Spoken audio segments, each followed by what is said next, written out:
কেন মনে হইছে এই যে মনে করেন ইসলামী দিক থেকে হলেও মনে করেন ভালোর মধ্যে যে মানে খারাপের মধ্যে যে দলটা ভালো আমরা তাদেরকে চাই।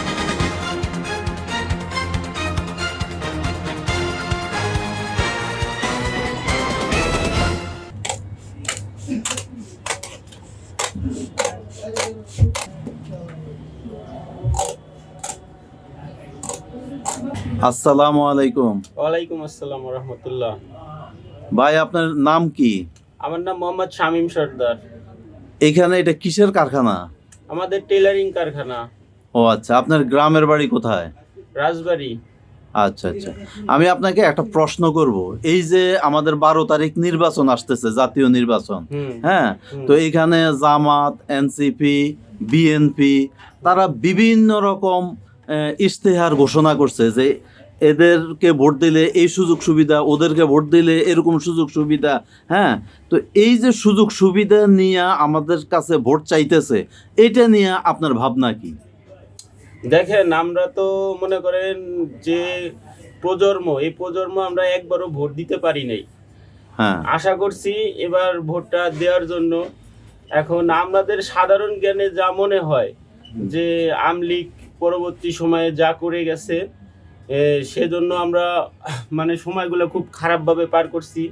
তারপরে বিএনপি ছিল, ওই সময় আমরা অতটা জানি না। এখন বর্তমান যে পরিস্থিতি দেখতেছি, আমাদের মনে হয় মানে আমরা দাঁড়িপাল্লার দিকে ভোট দিলে আমাদের জন্য একটু ভালো হবে, আমার বিশ্বাস। কেন এটা আপনার কেন মনে হয়েছে বলেন তো? কেন মনে হয়েছে এই যে মনে করেন ইসলামী দিক থেকে হলেও মনে করেন ভালোর মধ্যে যে মানে খারাপের মধ্যে যে দলটা ভালো আমরা তাদেরকে চাই, বুঝছেন? হ্যাঁ, আমাদের মনে হয়েছে যে ইসলামী দলটা কিছুটা হলেও ভালো। কিন্তু আওয়ামী লীগের পরে মুক্তিযুদ্ধের দল বলতেছে অনেকেই বিএনপিকে। তাহলে আপনি কি মনে করেন যে জামাতে ইসলাম বা দাঁড়িপাল্লা তারা মুক্তিযুদ্ধ নিয়ে কাজ করবে বা মুক্তিযুদ্ধ বিষয়েও তারা আমাদেরকে ওইভাবে গঠন করবে, এটা কি আপনার মনে হয়? আমার মনে হয় তাদের থেকে জামাতে ইসলাম আসলে আরো ভালো হবে, ভালো করবে, আমার বিশ্বাস। আচ্ছা আচ্ছা, আপনি ভোট দিবেন কোথায়? আমি যে কথা বলতেছি এইভাবে তো বোঝা যায় আমার ভোটটা কোথায়। না না, বলছি আপনার ভোট কেন্দ্র কোথায়? আপনি কি ঢাকার ভোটার না না, আমি গ্রামে? গ্রামের, রাজবাড়ি।